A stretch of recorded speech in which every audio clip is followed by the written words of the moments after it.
Xin mời lên sân khấu anh Đồng Nguyên Chất. Alo. Kính thưa quý vị đại biểu, kính thưa quý vị khách quý, kính thưa quan viên anh họ, kính thưa các ông các bà, kính thưa các chú các bác, kính thưa các cậu các mợ, kính thưa các anh các em, kính thưa các bạn các bè, kính thưa các cháu các chắt, kính thưa các hàng xóm, kính thưa ủy ban nhân dân xã, kính thưa ban mặt trận tổ quốc, kính thưa hiệp hội phụ nữ Việt Nam, kính thưa liên hiệp hội bảo vệ loài động vật, kính thưa hội súc vật học Việt Nam, kính thưa toàn xã hội.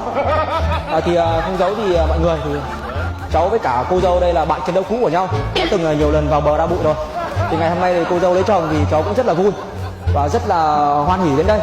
Thì cháu xin phép được hát tặng cô dâu chú rể một bài hát mang tên là Hạnh Phúc Vỡ Tan. Trước khi hát thì cháu xin hết.